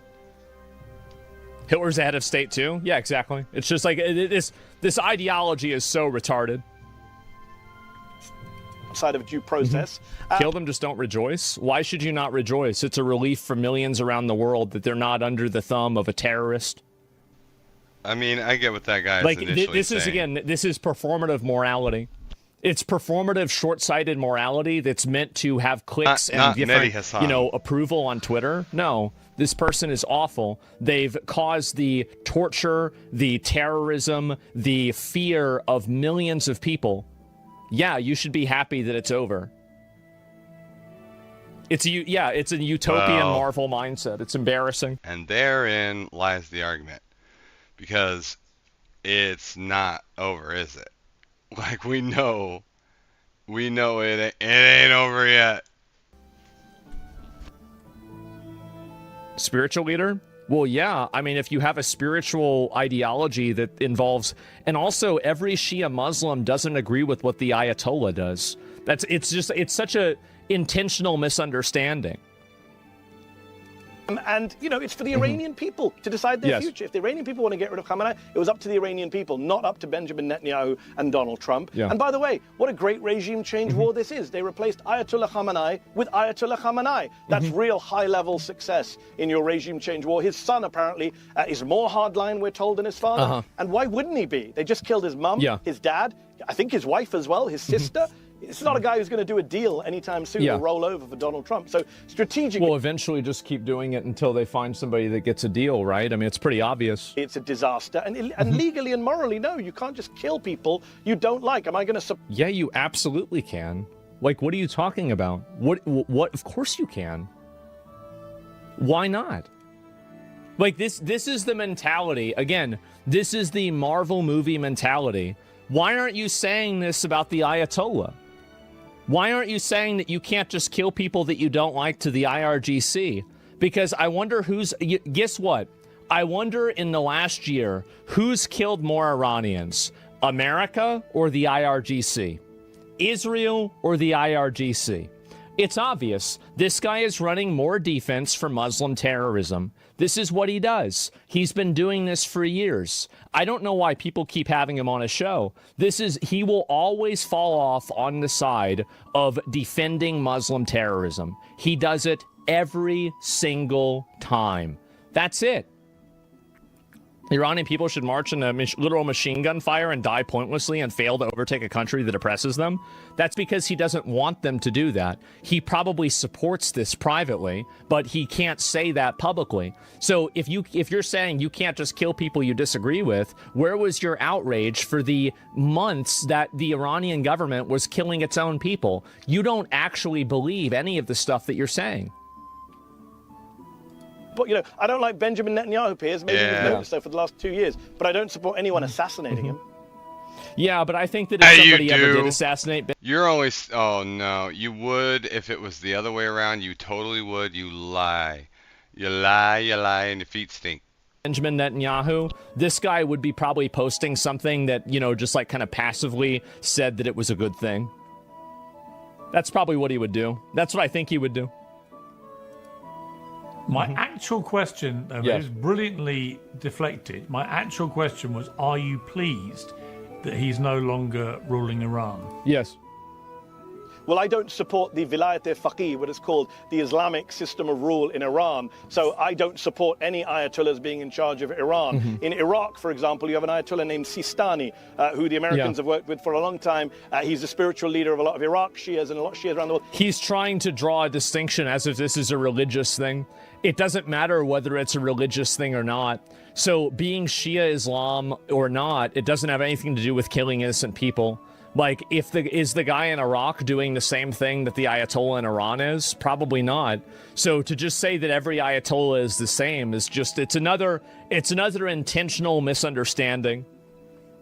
He's never taken executive authority. He's never said, I'm going to be in charge of Iraq. Yes. He sits in his house and he gives his religious rulings. I prefer that system of government. So in a sense, are you asking me, do I hope that, do I want Ayatollahs to rule Iran? No, I don't. I'm on the record supporting a democratic system. But I don't think it was people. No, I don't.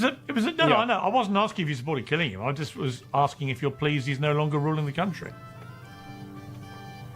It's a loaded question because his son is leading the country. So am I pleased with that? No, I'm not pleased with his son leading the country.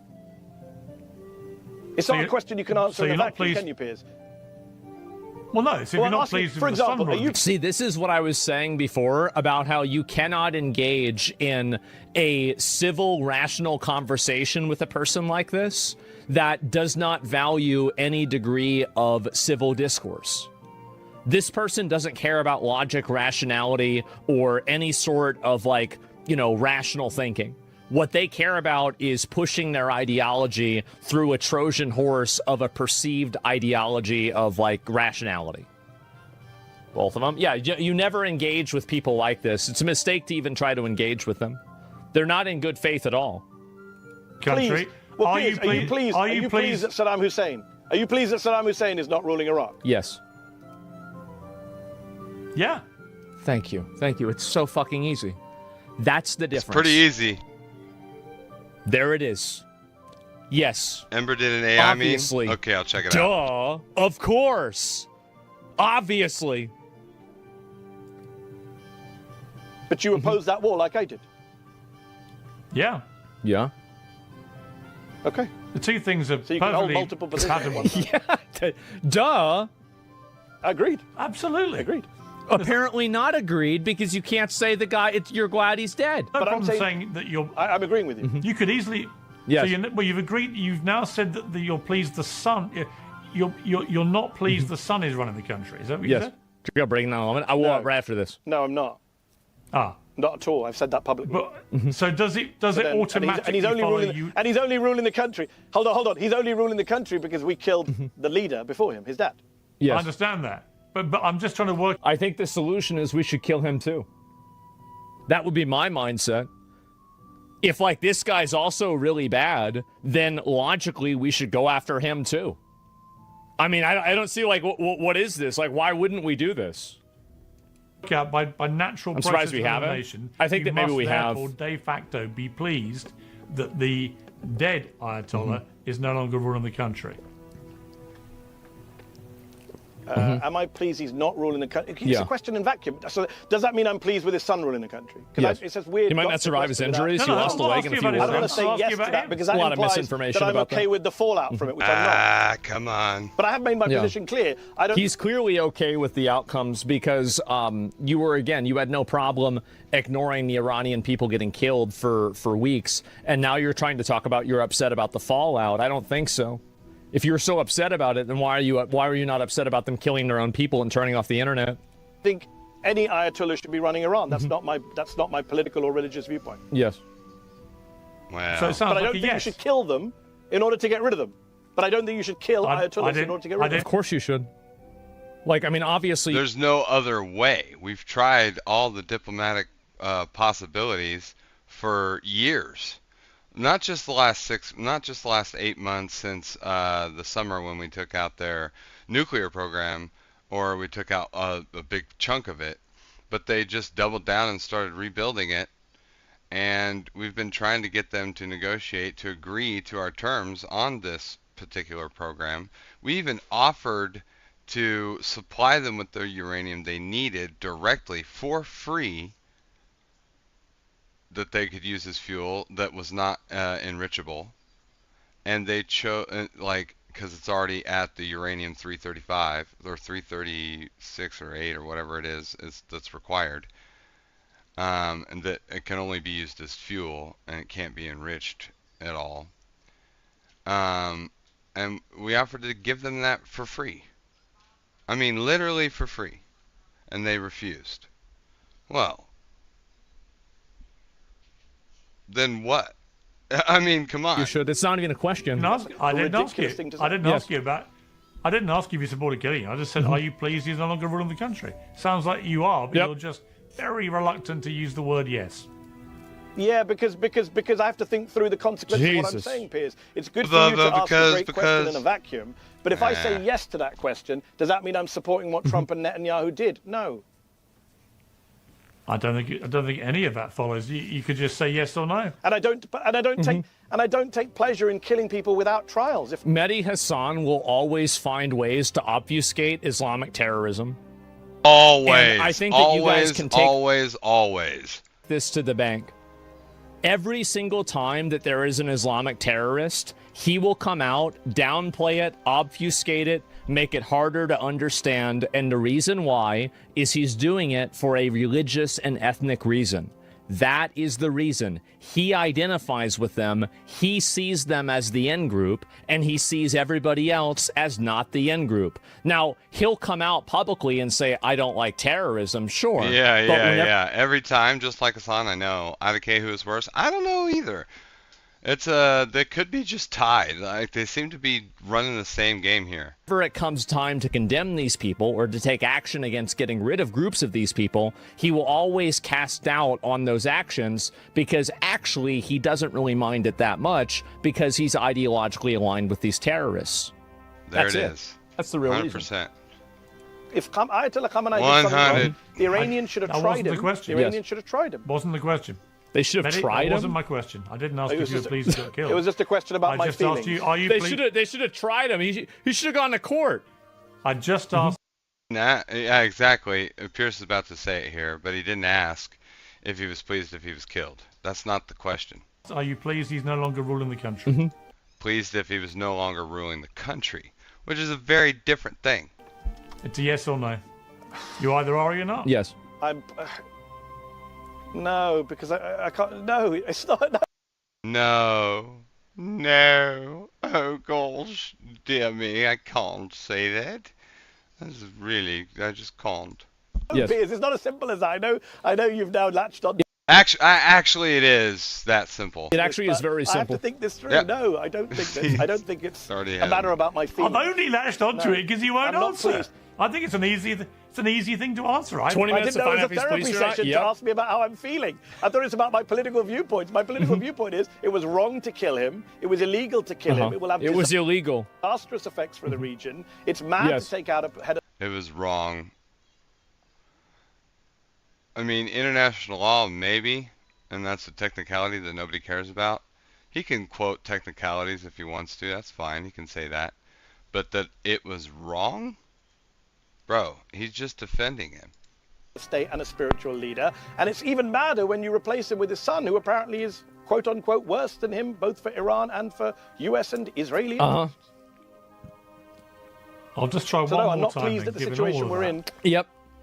Apparently, massive attacks data center. All right, we're going to look at it right after this. Asking, are you pleased that he's no longer ruling the country?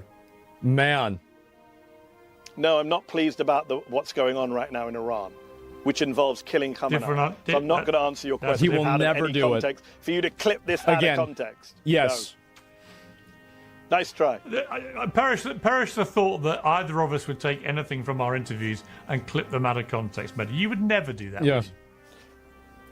Never. Of course not. No, this is it. And again, it's so obvious that these people engage in dishonesty. It is. It is so obvious, and it is insane why it happens. Oh, God. Is it the same guy again? It's a moral abomination. Yeah, and yes, it's tactically stupid. Moral abomination. Wow. They bombed a submarine and just let the sailors drown to death. Going again. Yeah. Even the Nazis didn't do that during World War II, apparently. Even the Nazis collected people from the water. Now, that is you playing the Nazi analogy just 6 days after you told people to stop playing the Nazi analogy, isn't it?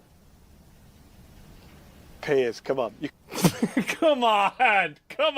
You can do better than this. That's two different things completely. One is saying that Iran is Nazi Germany in its ambitions, in its political agenda, in its conquest plans, in its military threat. Which is actually what the Prince of Saudi Arabia said. Of those things are true. No serious person looks at a country that's been... Do you think MBS isn't serious? You think he's not... I don't know. I think he's pretty serious. What do you mean? That's pretty not even serious true. To me. besieged by sanctions, surrounded on all sides, has a military that doesn't come anywhere close to Hitler's military, hasn't actually invaded its neighbors in the same way that Nazi Germany did, has no aspiration to take over the continent or the region despite Lindsey Graham's nonsense. Well, they don't need to. Their proxy groups do that for them. Claims. It's not Nazi Germany. I think you and I can both agree on that. Now, the point I was making on MS Now was not that Iran or... No, I don't think we can both agree on that, actually. I do think it's as bad as Nazi Germany. In fact, it's worse because it is wholeheartedly determined to just keep going no matter what happens to them. I mean, after Hitler died, the Nazi regime collapsed, whereas this regime, this indoctrination of ideology is worse than Nazism because it refuses to just end. America. I'm not saying the American military is Nazi Germany either. I was simply pointing out that what Peter Hegseth did by torpedoing that Iranian unarmed vessel in international waters off the coast of Sri Lanka that was taking part in a display, in a ceremonial event in India. We knew it was an unarmed ship, posed no threat, wasn't part of the war effort. We sunk the ship with a torpedo and then left the people to die. Wait, so we're saying that a military ship wasn't part of the war effort? Like an Iranian military ship? Oh my God, bro. So they do with those boats. As I said, everything this guy does will be to downplay and enable Islamic terrorism. Keep this in mind. Everything that he does, everything that he says will be working towards that goal. You can look at that in the past. You can look at it in the future. In the Caribbean. We left the people to die, and I was pointing out that goes against the norms of all naval maritime warfare. I'm no expert. This is what I'm told. I'm told that goes against all the norms of maritime war, that even in World War II, there were times when the Nazis shot down boats and saved, pulled in some of the survivors. That doesn't mean I'm saying the American military or the Israeli military is Nazi Germany. I'm simply then why would you make the comparison? Some of our tactics are so barbaric that they compare to some of the worst people in history. That is not the same as saying Iran is... It's barbaric to attack a military ship and kill everybody on the ship? It wasn't a ship, it was a submarine. And yes, it's absolutely based and good, not barbaric at all. It is a valid military target. And we had the opportunity to get them while they were doing that exercise, we weren't going to just allow them, because they would have, circle back around, come back into the Persian Gulf, the Red Sea, and threaten our ships. Like what? Huh? Well, I mean, do you think we're morons? Strategically, it was the right thing to do. Morally, it's the right thing to do. And there's nothing else to be said. You're in an act of war against? Yeah, I don't think that's the right use of the word. It's Nazi Germany, and therefore we should invade. Piers, you know this. You're slightly older than I am. You know that every time we've gone to war, we've accused our enemies of being Hitler. We said it about Saddam. We said it about Milosevic. We said it about Gaddafi. That is the lazy go-to move. And I know you hate me comparing Trump's rhetoric to Hitler's rhetoric. No, I know. But when you say Iran to Nazi Germany, but Mehdi, come on. Mehdi, come on. When you say things like, even the Nazis didn't do that, it's like, no, but the Nazis did murder 12 million people and did kill 12... By saying even the Nazis didn't do something, you are implying that the country is doing something that's worse than what the Nazis do or did. Yeah, like that's even the Nazis didn't do that. I mean, that is what you're doing. That's obvious, of course. Of course. It's obviously what you're implying. That's the only reason to bring up something else as a frame of reference. 6 million Jews in the Holocaust. So not 12. No. A lot of other people were killed in the Holocaust. It wasn't just Jews. Hitler was not he didn't just hate Jews. He hated like gypsies. He hated gay people. Hated disabled people. There's plenty of people who got killed in the Holocaust that weren't Jews. The Nazis weren't that every time great, I come on this show, you make this point. So let me make this point one more time. So first of all, I'm sure you've compared Russia's and Putin's invasion of Ukraine to horrible, horrible historical episodes. You've said this before. I just want to nail this once and for all, because it's been multiple times. But if you compare something to the Nazis, that doesn't mean it's always 12 million dead. Would you agree with me that Nick Griffin is a Nazi, the UK BNP leader? A court said you can call him a Nazi. Would you agree he's a neo-Nazi? What? Well, he's a far-right lunatic, yeah. You would never call him a Nazi because a court said you called him a neo-Nazi. Are you saying skinheads with swastikas who run around European towns attacking migrants who say Heil Hitler, are they Nazis? Yeah, of I would course. say they are. And they haven't killed 12 million people. I would categorise them as. You can only be a Nazi. I'd categorise them as Nazi sympathisers. But my point being, you went in 1 week. My point being is, don't use you don't have Nazi to kill 12 million people. Using Nazi analogies. Oh, holy cow! This is really bad on your part. That's not what I said. I said that don't call Iran. Hey Sid, I'm curious. Is there anything on your social media feeds about Restore Britain? Like, is it gaining traction? I'm gonna look into it myself here after a while. But just thought maybe I'd ask you and see if you'd seen just anything in general about it, like going around. Are they passing flyers out? Have you seen anything on social media about it at all? Just top of the head view. I don't know why you bring this guy on there. This guy's obviously going to lie and make up bullshit, right? What is this kind of reasoning? True. I don't know. See Germany, and then I said, let's not do things in the Pacific that even the Nazis didn't do. No one's even doing it? No one's stacking randoms and screaming Hail Hitler? If you can't see it, I'm sure your viewers do. Yeah, nothing. Yeah, see, because the thing I've heard is that they're doing everything they can to not let people know about that movement, about the Restore Britain movement.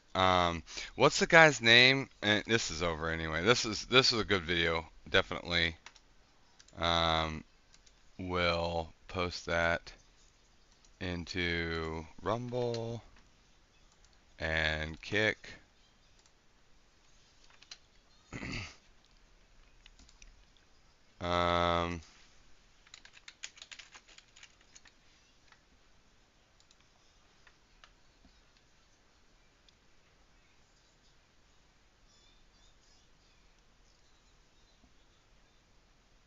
Our aim is to overtake the Conservative Party's membership by the end of the week. The membership, what does that mean?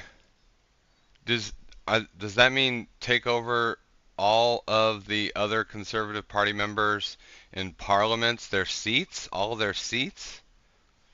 I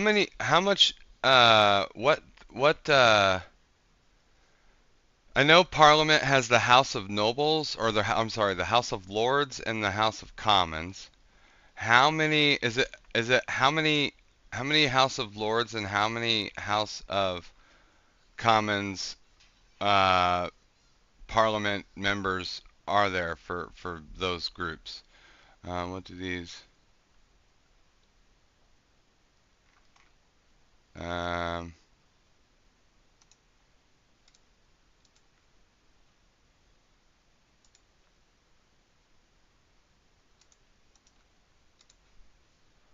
Let me give that to you. Definitely give that to you. Because this is one of the greatest things that has happened in the UK. Like, I mean, I have family that lives in Wales. I have several friends that I've played games with a lot in the past that are from both Scotland, England, and Wales. I don't know anybody from Ireland, but I mean, there's like only part of Ireland's part of the UK, I think. I'm pretty sure.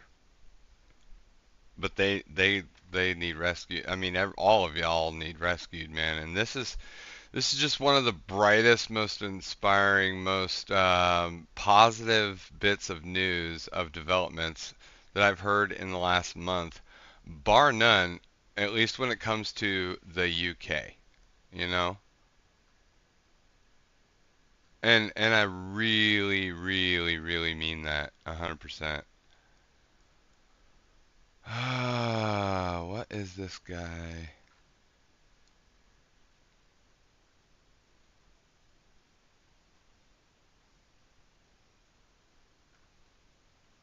Huh. I'll do some more digging into that. Let's go here. Yo. This is my favorite. I love it. Oh my God. All right. So let's go to, let's refresh. Okay, nothing new. Alright, this is the next thing I wanted to see. This girl, I've been following her a lot. She's been like working hard, overtime almost. And I love the Cartier family. I love their reacts. So I'm going to preemptively like the hell out of this. Okay, so a couple of years ago, 4 Iranian agents were actually charged in absentia with trying to kidnap you. Can you believe that? I'd like to, okay, so tell us back. Now, why were they trying to kidnap you? What was going on? First of all... Oh, I forgot. I also did pull up real quick. So this was shared with me by one of my mods, Sid, Ember Paradox, here you go, Rev, Pegasus, Nux Taku, and Asmongold. Anyone else that wants to see it.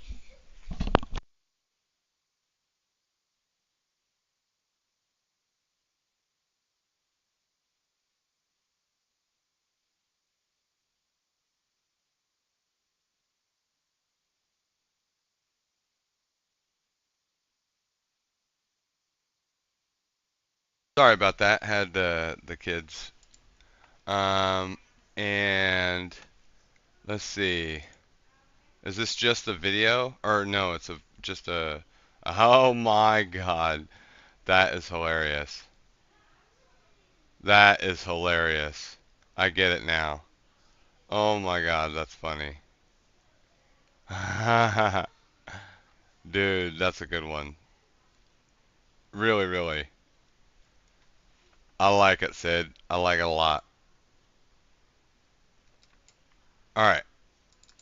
Let's go and go here. Okay, so a couple of years ago, 4 Iranian agents were actually charged in absentia with trying to kidnap you.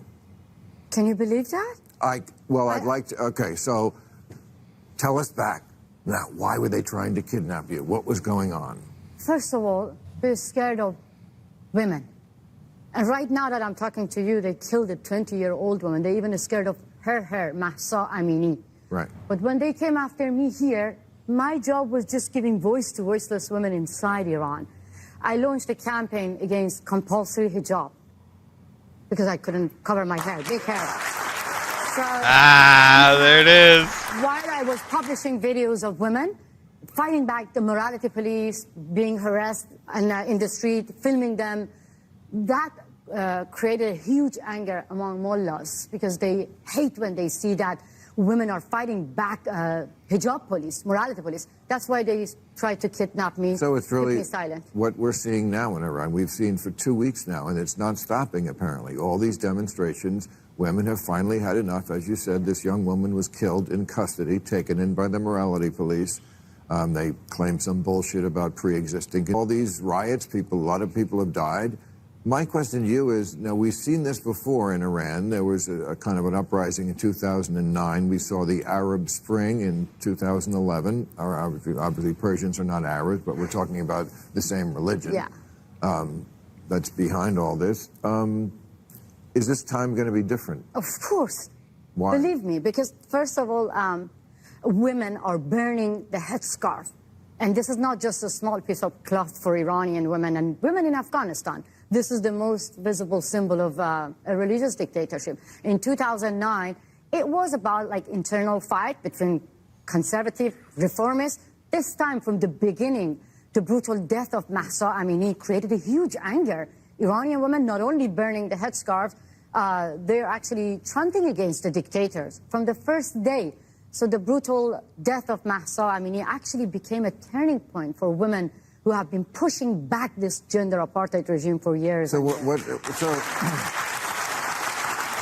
Now, where are all the people on the left who are free Palestine and all these things and LGBTQ for Palestine? Where were they whenever all this? I don't get this part. This part eludes me.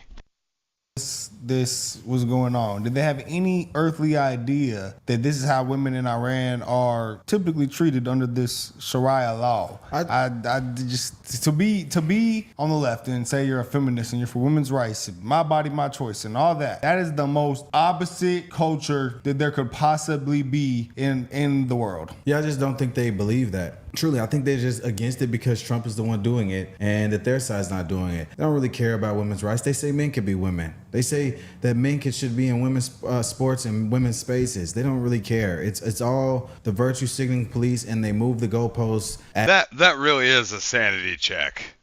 It really is. It's the benchmark. It's the sanity check. It's the baseline. I mean, the benchmark check mark test is the whole gender bender craziness. I mean, really. As it fits their narrative. This is the second Iranian woman we've seen that said this is a huge breakthrough for women in Iran. Last one we saw on CNN. She dropped a dime on them. She said, I don't even recognize my party the way y'all against this. This video is brought to you by American First Straight Bourbon Whiskey. American Turns. Another bottle director with long bottle, 3-paddle bag. Chanting against the dictator. Y'all go get this. I've tried it. It's really good. They're actually chanting against the dictators from the first day.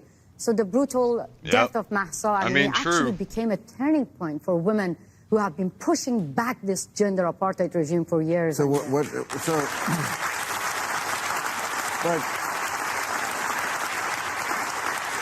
So take me through what's going to happen in the next months or years. I mean, this regime is just not going to give up. No, don't say that, Bill. Don't say that. Okay, they are just going to give up. No, because we've been seeing right now, for years and years, we had the fear inside us. Right. No? Now this is the mullahs. Believe. Yeah, the whole idea behind what she's saying is like, you know, when she says don't say that, what she's saying is don't demoralize our side and improve the other side's morale, right? So it is a fight in the media too, to win over the morale, right? You want to push that point so that it reaches the tipping point. You want that tipping point to be reached, and the whole media spiel back and forth of what's actually going on, what's happening, and how far along things are. I mean, yeah, you've got to push every angle to get that tipping point to be reached so that it actually tips over. The Iranian regime, they're really scared of their women. And I mean, ironically, the coverage of this ongoing event, this ongoing military actions and conflict in Iran, the ongoing coverage of it is going to affect the outcome, ironically, right? So how you're covering it will end up having an effect in one way or another. Right now, this has become a tipping point for the Islamic Republic, because it's not just in Iran. Across the world, people are watching that, wow, these fearless women walking like towards the morality police, and they're ready. And TikTok generations are being killed right now in the streets. So that scares the regime. And I always say that this, for the Islamic Republic, for Taliban, this compulsory job is like the Berlin Wall. Now, we're tearing this wall down, and the Islamic Republic won't exist. It could be. This is the end of the... Okay, but I hope you're right. But then you mentioned Afghanistan. We pulled out of Afghanistan. The Taliban took over, and it went right back to the bad old days. That's why I don't have any hope on the Biden administration. I don't have any hope on Western countries. They abandoned my sister in Afghanistan. But guess who came to the streets to support Iranian women? The first group who came to the street were women of Afghanistan. Can you believe that? The Western feminists who actually went to my country, wore hijab, they bowed to the Taliban. They didn't take to the streets yet. Why are liberals so moronic about the problem? Really, it just breaks my heart, because for years and years, we have been warning them about the dangers of morality police. You know why? Because most of them speak in a perfect English, and they have, who actually talk about Islam and Islamic countries. They never go and live under Sharia laws. But they don't even let us talk about our own experience, you know? Yes. I grew up in a country where I was told that if you show That's pretty big and significant. The fact that Bill Maher just said, "Why are liberals so moronic?" Grow your hair, you're gonna go to jail. You will receive lashes. You will get killed like Mahsa Amini. But here they tell me that if you talk about this, you're gonna cause Islamophobia. Phobia is irrational, but believe me, my fear and the fear of millions of Iranian women in Afghanistan is rational. She just cooked the entire narrative. That literally destroys it. I mean, and it was multiple Democrat women that were condemning what Trump was doing in Iran. Kamala, AOC, Ilhan what Omar. Trump was doing? Yeah. Oh, yeah, them. Yeah, like they were condemning what he was doing. And this woman, and the Iranians, her and she's Iranian, they know what's really going on. Trump is doing what's best, but no, if this doesn't help their agenda, because their only agenda is Trump is bad. And anything he does is bad, even if it's good. He wants to leave it up to the states. They not leaving for abortion up to the state, boy. I am tired of seeing some politicians here in America, especially Democrats, making this about their own politics, scoring political points like Kamala Harris. Suddenly, she kept quiet about the massacre. Suddenly, she found a voice condemning the targeted military strike against the killers. So when ordinary people get massacred, you don't have any problem? Who are you? Donald Trump has dragged Who are you indeed? into a war the American people Oh, do not God, want. shut He has up. put American troops in harm's way. I unequivocally oppose this war of choice, and everyone should.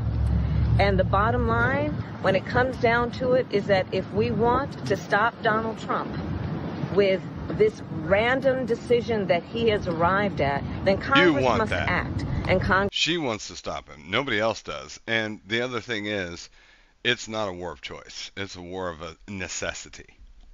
Congress must act immediately. The American people do not want our sons and daughters to go into this unauthorized war of choice, and I unequivocally oppose it. Thank you. Who are you?